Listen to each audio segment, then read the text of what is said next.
Hello student, welcome to our new recipe channel. My name is Satish. तो कैसे हैं आप सभी लोग? आई होप आप लोग अच्छे होंगे, मस्त होंगे और अपना पढ़ाई कंटिन्यू किए होंगे और मन से पढ़ रहे होंगे। हर एक चीज़ का मैं जैसे बोलता हूँ वैसे रिवीजन भी कर रहे होंगे। तो देखिए, फिजिक्स पढ़ने का यही तरीका होता है, उसका रिवीजन बहुत ज़रूरी है। और फिजिक्स एक बार आप लोग पढ़ लेंगे तो वो कभी नहीं भूलेगा। तो आप लोग उसको पढ़ने का प्रयास कीजिए अच्छे से। मैं जैसे बताता हूँ वैसे ही पढ़ने का प्रयास कीजिए। और जो पीछे के जितने भी लेक्चर है उसको पढ़ कर ही अगला वाला लेक्चर देखें, क्योंकि सारे कॉन्सेप्ट यूज होते हैं और क्रम वाइज ही पढ़ना रहता है। ठीक, तो ये क्लास 11th का है। क्लास 11th का 7वां वीडियो है, सरल रेखा में गति का, motion in a straight line, और चैप्टर 3 है। तो इसको हम लोग 7वां वीडियो तक आ गए हम लोग। पीछे का सारा वीडियो आप लोग को देखना जरूरी है, क्योंकि सारे कॉन्सेप्ट तभी पता चलेगा और एक सीक्वेंस वाइज आप लोगों को देखने का ज़रूरत है। और वाकई में आप लोग फिजिक्स पढ़ना चाहते हैं तो चलिए आज का लेक्चर हम लोग स्टार्ट करते हैं। तो पीछे का कुछ ग्राफ बच गया है, तो मैं कुछ ग्राफ बता रहा हूँ आप लोगों को। तो पीछे का कुछ ग्राफ बचा हुआ है जिसे हमको बताना है, ताकि आप लोगों का एक भी चीज़ छूटे मत। कंपटीशन का अगर तैयारी कर रहे हैं तो यही सब ग्राफ आता है उसमें, ठीक ना। तो देखिए, तो पहला मैं ग्राफ ले रहा हूँ, कौन सा? वेग समय का, वेग समय का ग्राफ। देखिए कैसे, मैं यहाँ पे लिख रहा हूँ। तो ये हो गया वेग, वो भी किस पे? वाई अक्ष पे। और ये हो गया एक्स अक्ष पे, और ये हो गया समय। ठीक, मान लेता हूँ कोई ग्राफ ऐसे जा रहा है, तो यहाँ पे मूल बिंदु 0 0 होता है। तो देखिए, जब ऐसे ग्राफ दिया हो ना, अब मैं बार बार कहता हूँ एक्स अक्ष पे अगर मान निकालना हो तो एक्स अक्ष को लंबवत काटिए, इसको वाई अक्ष के समांतर इसको काटिए, एक्स अक्ष पे मान मिलेगा। और वाई अक्ष पर मान निकालना है आपको, तो एक्स अक्ष के समांतर इसको काटिए। ग्राफ पढ़ने का ही तरीका होता है। तो जब आप लोग काटेंगे तो इसका मान निकलता जाएगा। तो अगर मान लीजिए ऐसे है, मतलब वक्र क्या है, थोड़ा टेढ़ा मेढ़ा करके ऐसे जा रहा हो, तलवार के जैसे बने, तो आप लोग क्या करेंगे, कहीं भी 2-3 बिंदु ले सकते हैं आप लोग, 2-3 बिंदु ले लीजिए। और देखिए यहाँ पे ना इसके समांतर एक डॉटेड लाइन बनाइए, और यहाँ पे एक मान लीजिए कोण बन रहा है जो वो θ1 बन रहा है। और यहाँ पे भी इस बिंदु पे भी इसके समांतर ही एक और रेखा खींचिए, और यहाँ पे देखिए तो कोण θ2 बन रहा है। और इस कोण से ये ज्यादा बन रहा है। देखिए, दो रेखाओं के बीच जो फैलाव होता है ना, फैलाव, वही क्या होता है, वही कोण होता है, वही कोण होता है। तो वही कोण होता है, दो रेखाओं के बीच जो फैलाव होता है ना, वही कोण का होता है। देखिए यहाँ पे थोड़ा कम फैला हुआ है, यहाँ पे थोड़ा ज्यादा फैला हुआ है। और यहाँ पे भी इसके समांतर हम लोग क्या करेंगे, एक रेखा खींचेंगे। तो यहाँ पे देखिए, और θ3 जो है इससे भी बड़ा है, ये मतलब सबसे बड़ा है। तो यहाँ पे देखिए, ये उससे बड़ा, तो यहाँ पे अब रिलेशन बन रहा है कि θ3 बड़ा है किससे, θ2 से, और θ2 भी बड़ा है किससे, θ1 से। और ध्यान दीजिए, मैं पीछे बता चुका हूँ कि tan थीटा क्या करता है, ए यानी त्वरण को प्रदर्शित करता है, यानी ढाल होता है, जो उसका ढाल या प्रवणता होता है, जिसे ढाल या प्रवणता कहते हैं। टेन थीटा को क्या कहते हैं, प्रवणता या ढाल कहते हैं, लंब बटे आधार को, ठीक ना। तो देखिए, ये त्वरण को प्रदर्शित कर रहा है। जहां टेन थीटा होता है वहां पे ए लिख सकते हैं आप लोग। देखिए, अब यहाँ पे मैं टेन थीटा ले लूँ अगर अपने मन से, टेन θ3 हो गया, तो ये भी बड़ा होगा किससे, टेन θ2 से, टेन θ2 से। और ये भी बड़ा होगा किससे, टेन θ1 से। और θ3 है, मतलब टेन थीटा होता है तो ए लिखते हैं, और θ3 है तो इसे a3 लिख देंगे। अब बड़ा हो जाएगा किससे, अब टेन θ2 है तो इसे a2 लिख सकते हैं, और ये बड़ा हो जाएगा। और टेन θ1 है तो इसे a1 लिख सकते हैं। और ये सभी क्या है, ये त्वरण है। मतलब ये क्या है, ये त्वरण बढ़ता ही जा रहा है। देखिए, यहाँ पे थोड़ा कम था त्वरण, यहाँ पे थोड़ा सा ज्यादा हुआ, और यहाँ पे सबसे ज्यादा हो गया। मतलब यहाँ पे जितना था ना, जितना उससे यहाँ पे थोड़ा सा ज्यादा हो गया है, और यहाँ पे सबसे ज्यादा हो गया त्वरण। यहाँ पे ए का मान देखिए, a1 का मान क्या है, यहाँ पे a2 का मान क्या है, यहाँ पे a3 का मान क्या है। देखिए, बढ़ता ही जा रहा है। तो इस ग्राफ से स्पष्ट है कि, इस ग्राफ से स्पष्ट है कि इसमें कण, मतलब इस ग्राफ में कण, इसमें कण परिवर्ती, मतलब त्वरण क्या हो रहा है, यहाँ पे कुछ और है, यहाँ पे कुछ और है, हर जगह बदलता जा रहा है। मतलब परिवर्ती त्वरण से वेग गतिमान है, वेग गतिमान है। तो अब समझ में आया ये किस चीज का ग्राफ बन गया। तो इस ग्राफ से स्पष्ट है कि इसमें कण परिवर्तित त्वरण से गतिमान है। मतलब वो क्या आ रहा है, कहीं कहीं यहाँ पे कुछ और बना रहा है, यहाँ पे कुछ और बना रहा है। और यहाँ पे अगर मैं थीटा का, यहाँ पे समय का मान निकालूं टी, अगर यहाँ ऐसे काटता हूँ, एक्स अक्ष को काटना हूँ, तो यहाँ मान लेता हूँ यहाँ पे T1 है, तो T1 समय में θ1 बना रहा है। और यहाँ काटूँ तो मान लेता हूँ यहाँ पे T2 समय है, और यहाँ अगर मैं काटूँ तो यहाँ पे मान लेता हूँ T3 है यहाँ पे।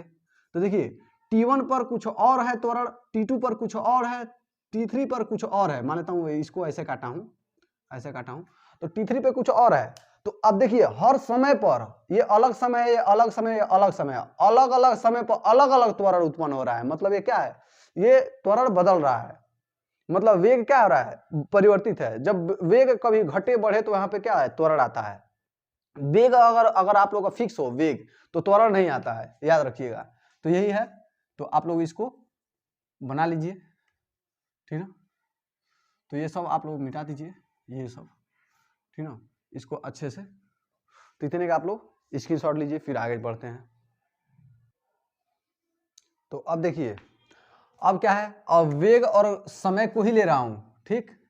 लेकिन एक काम कर रहा हूं, यहाँ पे मान लेता हूं यहाँ से यहाँ तक भी तक जाने में, मतलब इतना दूरी क्या है, भी है, इतना, ठीक है। इतना भी से लेकर अगर मैं इधर एक रेखा खींच दूं एक्स अक्ष के समांतर, और इसको क्या करूं, यहाँ मिला दूं, और मान लेता हूं ये टी है, मतलब इतना दूरी क्या है, इतना पूरा समय क्या है, दूरी, इतना दूरी तो टी होगा ना, समय है। तो यहाँ से यहाँ तक समय है, ठीक, और यहाँ से यहाँ तक क्या है, भी है।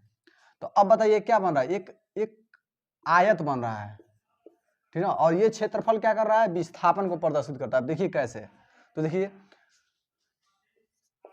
ग्राफ द्वारा इतना थोड़ा थोड़ा याद करना पड़ता है। ग्राफ द्वारा घेरा गया क्षेत्रफल बराबर, अब देखिए ये क्या है, एक आयत है, मतलब आयत बराबर क्या होता है, आयत बराबर होता है, आयत बराबर लंबाई गुणे चौड़ाई। आयत का क्षेत्रफल बराबर, मतलब आयत का क्षेत्रफल बराबर लंबाई गुणे चौड़ाई, यही ना होता है।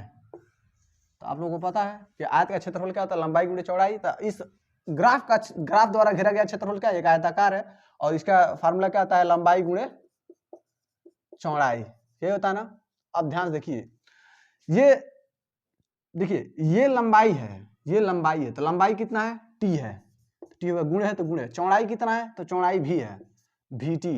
अब याद रखिए समय गुणे क्या है, वेग है, तो समय गुणे वेग बराबर होता है क्या, विस्थापन। याद कीजिए, मैं पीछे पढ़ा चुका हूं। तो समय गुणे वेग या वेग गुणे समय बराबर होता है विस्थापन। वेग बराबर होता है विस्थापन बटे समय अंतराल, इसी से निकलता है। यही अगर वेग का मान निकालना हो तो इसको नीचे भेज दें, तो विस्थापन बटे समय अंतराल। तो ये क्या हो जाएगा, अब देखिए ये किसको प्रदर्शित कर रहा है, विस्थापन को, विस्थापन जिसे हम लोग यश से प्रदर्शित करते हैं या डी से करते हैं। तो ये दिखा रहा है, मतलब इसका क्षेत्रफल क्या दिखा रहा है, इसका जो क्षेत्रफल है इसके द्वारा, मतलब वेग समय ग्राफ द्वारा घेरा गया क्षेत्रफल जो होता है वो विस्थापन को प्रदर्शित करता है। और कैसे करता है, तो देख लीजिए, अगर यहाँ से यहाँ तक भी हो और इसे टी कहें, तो और इन दोनों देखिए एक आयत बन रहा है, और आयत का जो क्षेत्रफल होता है लंबाई गुणे चौड़ाई, तो इसका लंबाई टी है और चौड़ाई भी है। तो इसका जब गुणा कराएंगे तो वी टी क्या होता है, वी टी के स्थान पर हम लोग विस्थापन लिख सकते हैं, तो उसका मान रख दीजिए। पीछे का फार्मूला उठा के रखिए, यहाँ पे पीछे वाला भूलने के लिए थोड़ी ना पढ़ा जाता है। तो देखिए, तो इतना आप लोग समझ में आया ना, तो इसको मिटा रहा हूं मैं, लिख लीजिएगा। तो लिखिए, इस ग्राफ से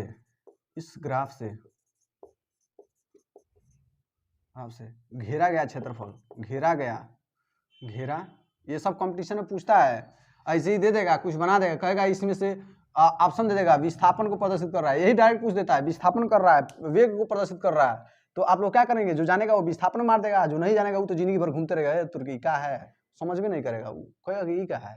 देखिए, इस ग्राफ द्वारा घेरा गया क्षेत्रफल विस्थापन को प्रदर्शित करता है, ठीक है। और इसी प्रकार अगर हम ले लें और वेग के स्थान पर अगर हम चाल ले लें, ठीक ना, और इसका भी हम लोग ले लें, और यहाँ पे भी जो समय है ये समय ही ले लें, तो यहाँ पे भी दूरी जो है टी है, और ये दूरी क्या है, और ये एक्स अक्ष है, और ये एक्स अक्ष है, ये वाई अक्ष। तो इसी प्रकार अगर हम ले लें, चाल हो, यहाँ पे देखिए वेग है, तो चाल क्या करेगा, इसी प्रकार चाल समय ग्राफ किसको प्रदर्शित करता है? दूरी को प्रदर्शित करता है। ये देखिए वे वेग और समय है ना, नहीं हाँ वेग और समय है ना, तो ये विस्थापन दिखा रहा है, ठीक है। और चाल बराबर क्या दिखाता है? चाल गुणे समय बराबर क्या दिखाता है? चाल गुणे समय बराबर दिखाता है दूरी बराबर चाल बटे समय, नहीं हाँ समय बराबर दूरी बटे चाल नहीं पढ़े हैं, वही से आया है। तो समय ग्राफ दूरी को प्रदर्शित करता है। तो ये भी क्लियर हो गया। तो अगला जो ग्राफ था वेग समय, अगर हम लोग एक और ग्राफ ले ले इसी प्रकार जो लिए हैं, ये किस चीज का ग्राफ है? तो चाल और समय का है। तो चाल और समय जब लेंगे तो आप लोग दूरी बताइएगा, क्योंकि ये अदिश है, ये भी अदिश है, तो ये भी अदिश आएगा, दूरी भी अदिश होगा। और ये क्या है? वेग सदिश है, तो ये विस्थापन भी सदिश आएगा। तो देख लीजिए दोनों एक ही प्रकार से है, बस यहाँ पे सदिश लिया गया है, यहाँ पे नहीं, यहाँ पे सदिश और यहाँ पे अदिश लिया गया है। तो आई होप इतना समझ में आएगा। ग्राफ देखिए बहुत अच्छे से समझिएगा, ये कंपटीशन में बार बार पूछता है और यही सब ग्राफ आता है। इन्हीं ग्राफों को आप लोग तैयार करके जाएंगे ना, फंस जाएगा क्वेश्चन, आप लोगों को पता चलेगा। तो इसका भी स्क्रीनशॉट लीजिए, फिर आगे चलते हैं हम लोग। तो देखिए अब अगला क्या है?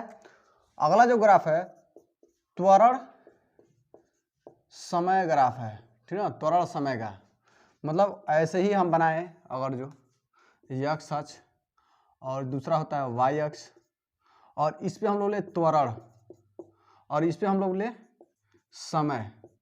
तो मान लेता हूँ यहाँ से त्वरण का ग्राफ ऐसे कुछ जा रहा है और इतना जो दूरी है वो मान लेता हूँ a है, यहाँ से ये मूल बिंदु होता है 0, सब में बना लीजिएगा। और इधर का जो है वो t मान लेता हूँ, और इसको मैं मान लेता हूँ ऐसे मिला दे रहा हूँ। तो अब ये भी एक क्षेत्रफल घेर रहा है इसमें भी, और ये भी क्या बन रहा है? एक आयत बन रहा है। आयत का क्षेत्रफल क्या होता है? आयत का क्षेत्रफल बराबर होता है लंबाई गुणे चौड़ाई, ये होता है ना। तो अब देखिएगा इसमें ग्राफ द्वारा घेरा गया क्षेत्रफल बराबर क्या होता है? लंबाई गुणे चौड़ाई। तो देखिए लंबाई कितना है? तो लंबाई देखिए t है, और गुणे है तो गुणे, और चौड़ाई कितना है? स्मॉल a है। अब ध्यान से देखिएगा, देखिए त्वरण बराबर क्या होता है? वेग परिवर्तन बटे समय अंतराल, यानी delta v upon delta T, ठीक है। तो आप लोग यहाँ पे 0 से जा रहे हैं तो यहाँ पे डेल्टा टी लिख सकते हैं, ठीक ना। यहाँ पे डेल्टा टी लिख सकते हैं। इसे क्या कहते हैं? डेल्टा टी को क्या कहते हैं? समय अंतराल। यहाँ पे डेल्टा टी लिख सकते हैं, क्योंकि हम लोग कहाँ से कहाँ तक जा रहे हैं? 0 से t तक जा रहे हैं। तो यहाँ पे समय अंतराल, एक्चुअली में वो समय अंतराल ही होता है। बस t, देखिए इसे डेल्टा टी को हम लोग क्या लिख सकते हैं? t2 माइनस t1 लिख सकते हैं, यही ना। तो देखिए यहाँ पे t1 का मान तो 0 है, तो यहाँ पे जब 0 रखेंगे तो ये डायरेक्ट इसको घटाने से कोई फायदा होगा नहीं, तो डायरेक्ट t2 लिखते हैं, और इसी t2 को हम लोग t लिख देते हैं। इसीलिए हम लोग कहीं डेल्टा गर्ज पड़ता है, मतलब जरूरत पड़ता है डेल्टा t लिखते हैं, नहीं जरूरत पड़ता है डेल्टा t नहीं लिखते हैं। तो आप लोग ये बताइएगा, इसको अगर हम इधर भेज दें, इसको हम लोग क्या लिख सकते हैं? डेल्टा भी बचा था, डेल्टा भी लिख देते हैं। अब बराबर ये क्या है? इधर a है तो a हो जाएगा, ये उधर जाएगा तो क्या हो जाएगा? गुणा डेल्टा t हो जाएगा। अब देख लीजिए a और डेल्टा t हो, तो उसे डेल्टा भी लिख सकते हैं, और डेल्टा भी मतलब है क्या? यहाँ पे तो वेग है ना, वेग परिवर्तन है, तो ये क्या है? वेग है। तो अब देखिए ये वेग है, ठीक ना, वेग कहिए या वेग परिवर्तन कहिए। तो देखिए अब इसमें आप लोगों को पता चल गया, जब त्वरण और समय का लेंगे तो इसका जो घेरा गया क्षेत्रफल होगा वो किसको प्रदर्शित करता है? वेग को। तो अब इसमें लिख लीजिए, इस ग्राफ द्वारा त्वरण समय ग्राफ वेग को प्रदर्शित करता है। बस इतना ही था। क्या करता है? ग्राफ द्वारा घेरा गया क्षेत्रफल बराबर क्या है? ये एक ग्राफ कैसे क्षेत्रफल घेरा है? एक लंबाई में और एक चौड़ाई में। तो ग्राफ द्वारा क्षेत्रफल जो इसका आयत बन रहा है इसका, तो आयत का फार्मूला होता है ना, क्षेत्रफल लंबाई गुणे चौड़ाई। तो लंबाई कितना है? डेल्टा टी है, चौड़ाई कितना है? ए है, मतलब त्वरण है ए है, तो देखिए ये है समय अंतराल और ये है त्वरण। तो समय अंतराल और त्वरण को हम लोग क्या लिख सकते हैं, वेग परिवर्तन लिख सकते हैं या वेग लिख सकते हैं। तो इसे हम लोग वेग कह सकते हैं या वेग परिवर्तन कह सकते हैं। तो इसका मतलब क्या हुआ कि जो त्वरण और समय ग्राफ है वो किसको प्रदर्शित कर रहा है, वेग को प्रदर्शित कर रहा है। तो बस जो त्वरण समय ग्राफ है वो वेग को प्रदर्शित कर रहा है। तो बातें खत्म। आप लोग ऐसा, आप लोग कंपटीशन में बार बार पूछता है, कंपटीशन में मतलब IIT JEE नीट जो भी है, NDA एयरफोर्स नेवी सब में। तो ये मुझे फिर मतलब मुझे एयरफोर्स में मिला था ये। तो चलिए इतने का स्क्रीनशॉट ले लीजिए। तो देखिए अब जो हम लोग का अगला हेडिंग है वो क्या है, जो अगला हेडिंग है बहुत ही महत्वपूर्ण है। गति के समीकरणों का हम लोग चल रहे हैं इसका यहाँ निगमन करने, मतलब अभी हम लोग उसको पैदा करेंगे। जो गति के 3 समीकरण होते हैं उस पर आप लोग के कंपटीशन में बनता ही बनता है उसका क्वेश्चन। आप लोग एग्जाम में तो आएगा ही आएगा, लेकिन इसका ये बहुत महत्वपूर्ण होता है। और फिजिक्स का ये गति का समीकरण जो है बार बार पूछता है, किसी भी कंपटीशन में जाइए। तो इसको आज हम लोग अभी पैदा करेंगे। चलिए कैसे करते हैं देखते हैं। हेडिंग क्या है, गति के समीकरणों का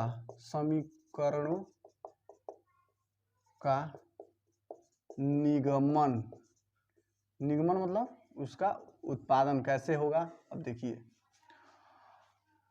मान लेता हूं एक ग्राफ बना रहा हूं यहाँ पे, ये हो गया x अक्ष, ये हो गया y अक्ष, ठीक।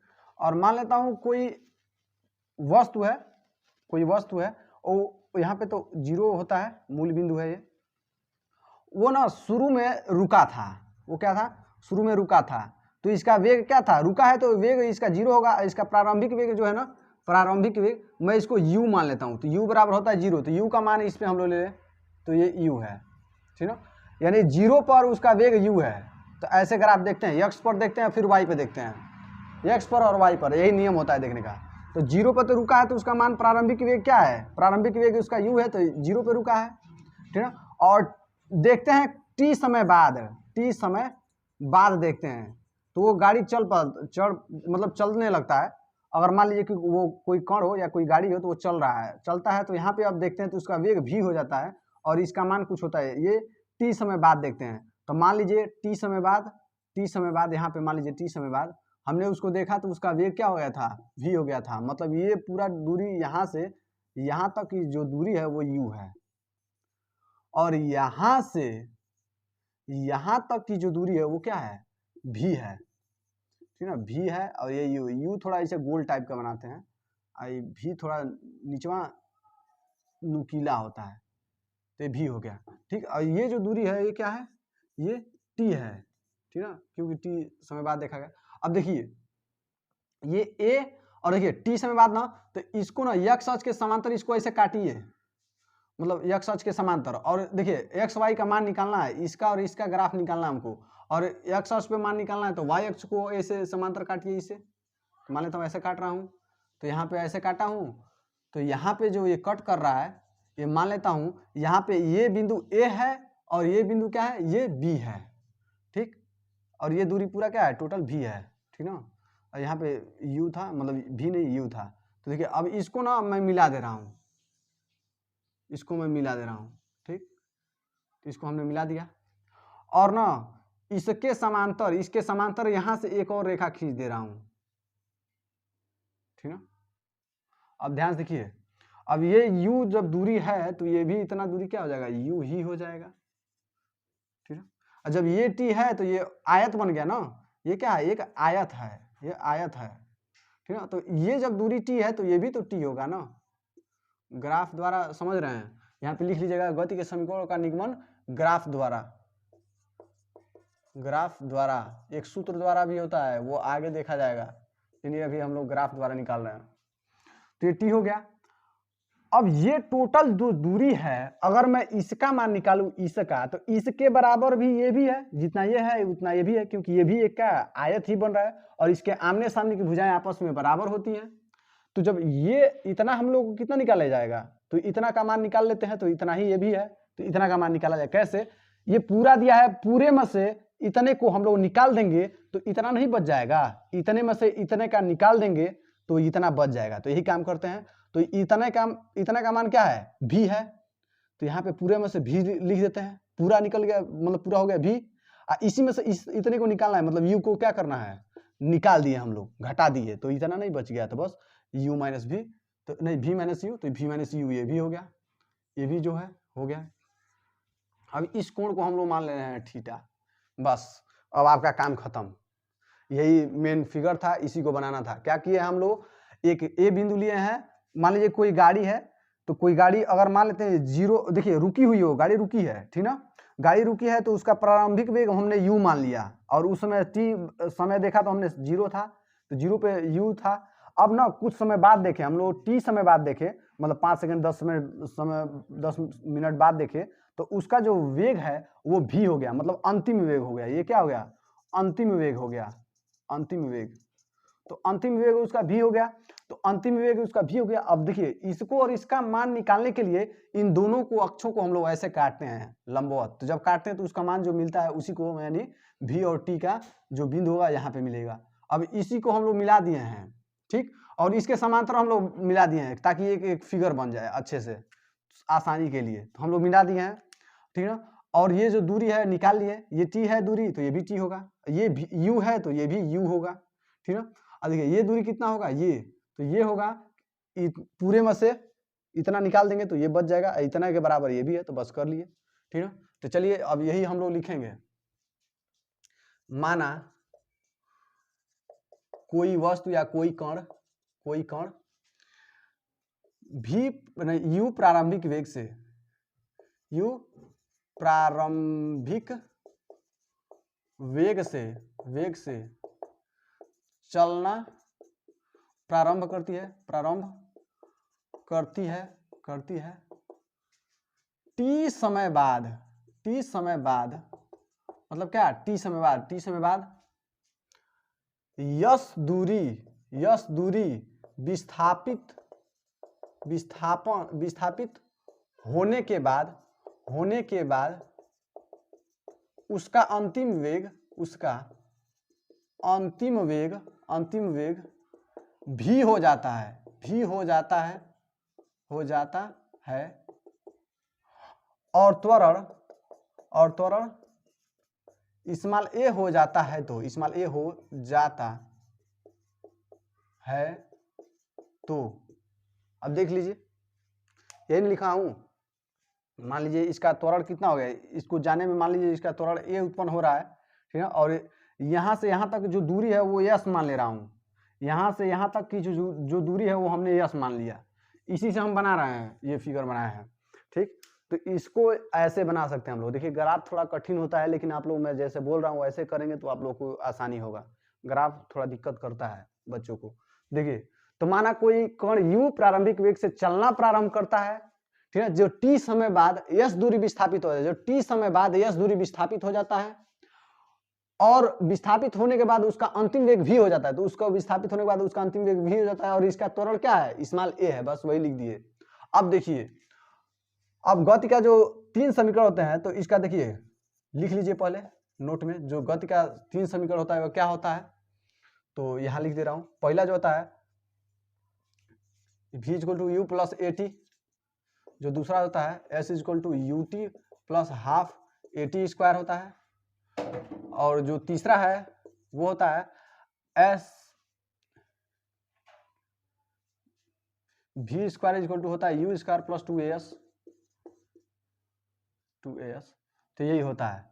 तो यही तीनों हम लोग को प्रूफ करना है बस, तो इसको आप लोग देखते रहिए। तो अब देखिए, अब हम लोग पहला हम लोग मतलब इसका हम लोग निगमन करें, ठीक ना। तो पहला समीकरण कैसे आएगा, तो देखिए पहला समीकरण ये क्या है, ये एक समकोण त्रिभुज बन रहा है क्योंकि यहाँ पर 90 अंश है, और ये क्या है, ये कण है, ठीक है, ये क्या है, इसका आधार है, और ये क्या है, लंब है।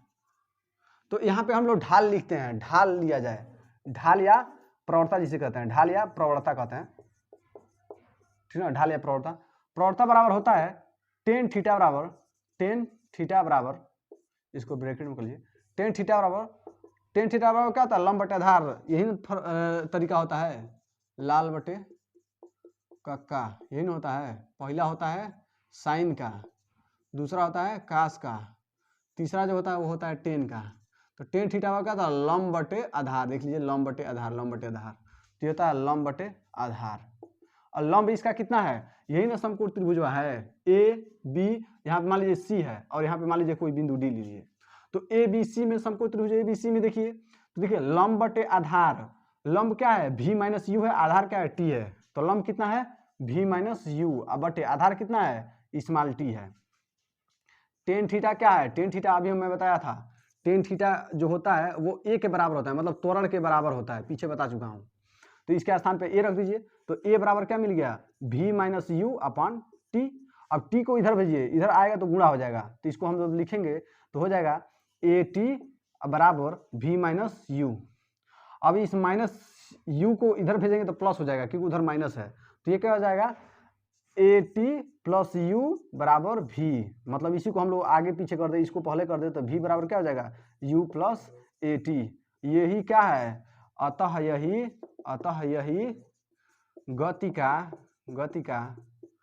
प्रथम समीकरण है। अतः यही क्या है, गति का प्रथम समीकरण है। बस यहाँ पे टेन थीटा का मान निकालना है, लंब बटे आधार से, लंब कितना है और आधार कितना है फटाक से निकालिए, उसका मान रखिए, कैलकुलेशन कीजिए, और यही फटाक से देखिए पहला निकल गया कि नहीं, पहला v equal to u plus a t, v equal to u plus a t निकल गया। तो इतने का आप लोग अभी स्क्रीनशॉट लीजिए, फिर आगे चलते हैं, हम लोग देखते हैं उसका। तो देखिए, और मैं पीछे अभी पढ़ाया हूँ कि अगर कोई ग्राफ हो, वो भी किसका समय और वेग का, तो उसका जो क्षेत्रफल है ना वो विस्थापन को प्रदर्शित करता है, विस्थापन को, यही बोला हूँ ना। तो यही ग्राफ देख लीजिए, यही वेग, यही क्या है वेग और समय का ग्राफ है, ये भी वेग और समय का ग्राफ है। तो क्या इसका जो घेरा गया क्षेत्रफल है वो भी तो एक विस्थापन को प्रदर्शित करेगा, तो सेम वही लिख रहा हूं। अब समीकरण 2 हम लोग निगमन करेंगे, कैसे देखिए कैसे, ग्राफ द्वारा घेरा गया क्षेत्रफल, ग्राफ द्वारा घेरा गया क्षेत्रफल किसको प्रदर्शित करता है, विस्थापन को प्रदर्शित करता है। और इस क्षेत्रफल को मान लो a1 है और इस क्षेत्रफल को मान लो a2 है, तो ये क्या है, एक आयत है और ये क्या है, एक त्रिभुज है, यानी a1 क्या है, एक त्रिभुज है, और a2 क्या है, एक आयत है। बस यही देख लीजिए। तो विस्थापन को किससे प्रदर्शित किया हम लोग, यश से, पीछे मैं लिखवाया था, तो इसे यश लिख देते हैं। और क्षेत्रफल कितना घेरा गया है, त्रिभुज का क्षेत्रफल प्लस आयत का क्षेत्रफल, यानी a1 प्लस a2। तो त्रिभुज का क्षेत्रफल क्या होता है, तो देखिए यही लिख दे रहा हूं कहीं, त्रिभुज का क्षेत्रफल बराबर होता है, त्रिभुज का क्षेत्रफल होता है 1/2 गुणे आधार गुणे ऊंचाई, वो भी किसका, समकोण त्रिभुज, आधार गुणे ऊंचाई, किसका, समकोण का। आयत का क्षेत्रफल बराबर क्या होता है, आयत का क्षेत्रफल बराबर होता है लंबाई गुणे चौड़ाई। तो आयत का क्षेत्रफल बराबर होता है लंबाई गुणे चौड़ाई, और समकोण त्रिभुज का क्षेत्रफल बराबर होता है 1/2 गुणे आधार गुणे ऊंचाई।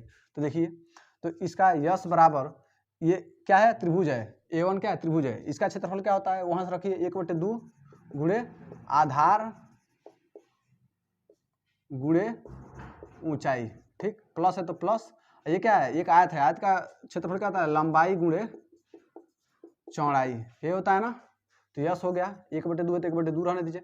आधार क्या है, त्रिभुज का आधार क्या है, देखिए आधार क्या है, टी है, तो फटाक दे यहाँ टी रख दीजिए, गुणे टी है। और गुणे ऊंचाई क्या है, त्रिभुज की ऊंचाई क्या है, v माइनस यू है, यहाँ पे क्या है, v माइनस यू है ऊंचाई, अब प्लस है तो प्लस कर दीजिए। लंबाई कितना है, वो भी किसका, इस वर्ग का, देखिए वर्ग नहीं आयत का, तो लंबाई कितना है, तो लंबाई क्या है, स्मॉल टी है, लंबाई है ना, और ये चौड़ाई है, तो लंबाई कितना है, स्मॉल टी है, देख लीजिए लंबाई स्मॉल टी है, तो स्मॉल टी हो गया। गुणे है तो गुणे, चौड़ाई कितना है इस वर्ग का, u है, ध्यान से देखिए u, इसका चौड़ाई u है, तो u हो गया। बस अब देखिए एक और चीज लिखना है, अब प्रथम समीकरण से, तो प्रथम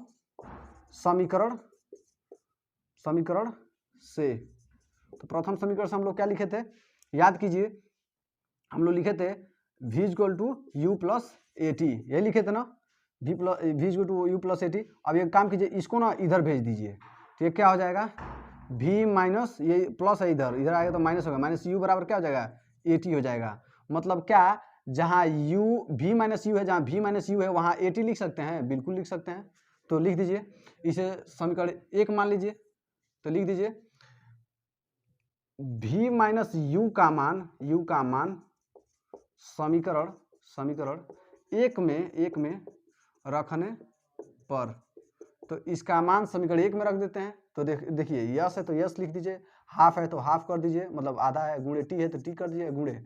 अब इतने का स्थान पे क्या लिख सकते हैं हम लोग, 80 लिख सकते हैं। देख लीजिए तो यहाँ पे 80 कर दिए, प्लस है तो प्लस, u इंटू टी का गुणा करेंगे तो यू टी हो जाएगा। ठीक, अब इसको मैं मिटा रहा हूँ। तो देखिए अब ये क्या हो जाएगा, यस इक्वल टू, अब इसको मैं ना पहले कर दे रहा हूँ, तो इसको हो जाएगा यू टी, प्लस है ना तो प्लस कर दीजिए, मतलब ये भी प्लस में है तो प्लस कर दीजिए। अब ये हाफ, ए है तो ए, आधा है तो आधा, मतलब 1/2 है, ए से ए में गुणा हुआ तो यही हो जाएगा, t into t, t square हो जाएगा। अब देख लीजिए यही तो आ गया, s equal to u t plus half a t square. देख लीजिए s equal to u t plus half a t square. अतः यही गति का द्वितीय समीकरण है। तो ये क्या है, गति का द्वितीय समीकरण है। देख लीजिए क्या करना है, बस विस्थापन देखिए, ग्राफ द्वारा घेरा गया क्षेत्रफल क्या दिखाता है, विस्थापन को प्रदर्शित करता है। तो ग्राफ द्वारा क्षेत्रफल कितना है, दो क्षेत्रफल, एगो त्रिभुज का एगो आयत का, दोनों का क्षेत्रफल जोड़ देंगे, इतना प्लस इतना बराबर ग्राफ द्वारा क्षेत्रफल नहीं हो गया। तो देख लीजिए यस बराबर, इसका क्षेत्रफल तो 1/2 गुणे आधार गुणे ऊंचाई और लंबाई गुणे चौड़ाई, बस मान फटाफट उठा कर रख दीजिए। और समीकरण एक बराबर होता है v बराबर u प्लस ए टी, उसका v माइनस यू का मान निकाल लीजिए, वहीं से उठा के मानवा रख दीजिए यहाँ पे, और कैलकुलेशन कीजिए, फटाक से आ जाएगा। यही गति का द्वितीय समीकरण है। तो इतने का आप लोग स्क्रीनशॉट लीजिए, फिर चलते हैं अगले पे। अब देखिए अब जो तीसरा समीकरण है वो कैसे निकलेगा। तो देखिए ध्यान से देखिए, तो ये ऐसे एक बन रहा है, ये ऐसे फिगर बन रहा है, ऐसे और ऐसे, जिसपे मैं चला रहा हूँ बस उसी को देखिए, ध्यान से देखिए, यही फिगर बन रहा है आपको। ठीक है, एक समलंब चतुर्भुज है। समलंब मतलब कैसे, समलंब उसके नाम से स्पष्ट है, सम प्लस लंब। ठीक है, समलंब मतलब ये क्या है, ये तो समांतर है, मतलब समांतर है, उसी को सम कहते हैं। तो ये दोनों समांतर है, और देखिए ये समांतर नहीं है, थोड़ा सा ये लंब है, तो यही तो समलंब है। तो यही से क्या कहते हैं, समलंब कहते हैं, समलंब। ठीक है, और कितनी भुजा है, 1 2 3 और 1 4, तो समलंब चतुर्भुज कहेंगे, समलंब चतुर्भुज है, ऐसे 4 को बना देते हैं, समलंब चतुर्भुज ये बना है। ठीक है, और इसका एक फार्मूला होता है, देखिए ये एक समलंब चतुर्भुज है, और इस ग्राफ द्वारा क्षेत्रफल घेरा गया, क्या होता है, ग्राफ द्वारा घेरा गया क्षेत्रफल बराबर क्या होता है, विस्थापन होता है, विस्थापन। ठीक ना, विस्थापन को यह से प्रदर्शित करते हैं, बराबर ग्राफ द्वारा क्षेत्रफल कितना घेरा गया है, एक समलंब चतुर्भुज है, और समलंब चतुर्भुज का क्षेत्रफल क्या होता है, यहां लिख देता हूं, हाँ यही लिख दे रहा हूं, समलंब चतुर्भुज का क्षेत्रफल बराबर होता है समांतर भुजाओं का योग, समांतर भुजाओं का योग गुणे उनके बीच की दूरी, तो उनके बीच की दूरी बटे 2, यही फार्मूला होता है। ठीक ना, तो यही फार्मूला होता है, क्या होता है, समलंब चतुर्भुज का क्षेत्रफल होता है समांतर भुजाओं का योग गुणे उनके बीच की दूरी, जो समांतर भुजाएं हैं उनका वियोग। तो ये समांतर भुजा है और ये समांतर भुजा है, तो इन दोनों का योग करके इनके बीच की दूरी क्या है, स्मॉल टी है, उसी से गुणा करके बटे 2 कर देंगे। तो बस यहाँ पे लिख दीजिए, यहीं पे लिख दीजिए। तो समांतर चतुर्भुज का देख लीजिए, समांतर भुजाओं का योग, तो यहाँ लिख दीजिए, चाहे लिखने की कोई जरूरत नहीं, लिखिए समांतर भुजाओं का योग, समांतर भुजा है ना, तो समांतर भुजा क्या है, योग ना, मतलब एक समांतर भुजा का है, यू है, तो यू कर लीजिए। योग मतलब क्या होता है, जोड़, तो योग मतलब होता है जोड़, यानी प्लस। और ये क्या है, ये बड़का वाला है, तो बड़का का क्या है, भी है, देख लीजिए बड़का का मान क्या है, भी है, ये टोटल पूरा क्या है, ये टोटल पूरा क्या है, भी है, ये टोटल क्या है, पूरा भी है, क्योंकि इतना जब ये भी है तो ये भी तो इतना ही के बराबर है, तो ये भी तो भी होगा, तो प्लस भी, तो यू प्लस भी हो गया। और गुणे है तो गुणे, और उनके बीच की दूरी, तो इसके और इसके बीच की दूरी क्या है, देख लीजिए स्मॉल टी है, इसके बीच की दूरी, तो गुणे स्मॉल टी, अब बटे 2 है तो बटे 2 कर दीजिए, बटे 2 है तो बटे 2 कर दीजिए, और यही फार्मूला देख लीजिए, यही फार्मूला याद होना चाहिए। तो अब देखिए, अब प्रथम समीकरण से, तो प्रथम समीकरण क्या है, v equal to u plus a t, अब एक काम कीजिए, इसको ना इधर भेज दीजिए, इधर प्लस इधर आएगा तो माइनस होगा। इसको लिख सकते हैं v minus u equals to a t. अब देखिए ए को इधर क्या है, गुणे में है, इधर आएगा तो क्या हो जाएगा, भाग हो जाएगा। मतलब इसको लिख सकते हैं v minus u upon a equals to t. अब देखिए, अब इसको समीकरण 1 मान लीजिए।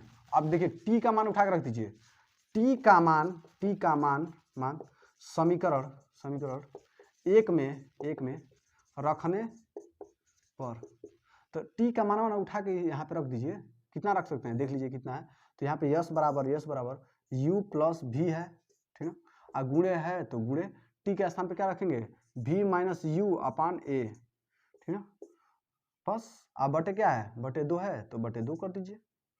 अब यस इक्वल टू क्या हो जाएगा, u प्लस वी ना, तो इसका क्रम चेंज हो जाता है। देखिए कैसे, इसको ना पहले लिख दे रहा हूँ, तो v प्लस यू भी लिख सकते हैं, u प्लस v है तो इसे v प्लस यू भी लिख सकते हैं, गुणे इसको लिख सकते हैं v माइनस यू, अब पूरे का बटे 2 और a में गुणा होगा तो 2a हो जाएगा। देखिए ये भी नीचे है और 2 भी क्या है, नीचे है, कहाँ गया, हाँ 2 भी नीचे है, तो नीचे का नीचे गुणा हो जाता है, तो 2a हो गया, ठीक है। अब देखिए एक और फार्मूला आप लोगों को पता होना चाहिए, अगर कहीं कोष्टक में a plus b into a minus b हो तो उसे हम लोग लिख सकते हैं क्या, एक स्क्वायर और माइनस बी का square.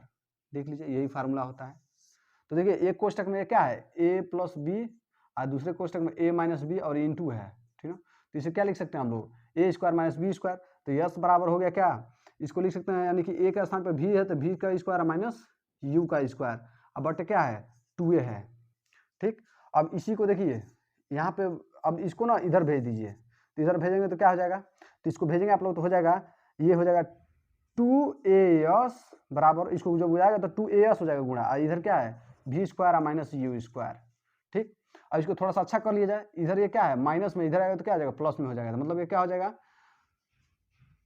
2as plus u square equal to v square. यही ना है आप लोगों का तीसरा समीकरण, देख लीजिएगा। और मैं इसको कुछ समय के लिए मिटा रहा हूँ, इसको थोड़ा अच्छे से लिख लिया जाए क्रम से, ठीक है। पीछे करके थोड़ा स्क्रीनशॉट ले लीजिएगा, देखिए पीछे करके स्क्रीनशॉट ले लीजिएगा ये फार्मूला। तो देखिए इसको ना मैं पहले लिख दे रहा हूँ, तो v स्क्वायर इक्वल टू क्या हो जाएगा u square plus 2a yes, और यही क्या है आप लोगों का तृतीय समीकरण है। अतः यही गति का तृतीय समीकरण है। तो अतः यही क्या है, गति का तृतीय समीकरण है। तो आप लोगों को समझ में आ गया ना, इसका कैसे कैसे किए हैं, कैलकुलेशन है, बस कैलकुलेशन करते रहिएगा। और ये समलंब चतुर्भुज का क्षेत्रफल याद करना पड़ेगा आप लोगों को, ठीक है। तो इतने का आप लोग स्क्रीनशॉट लीजिए।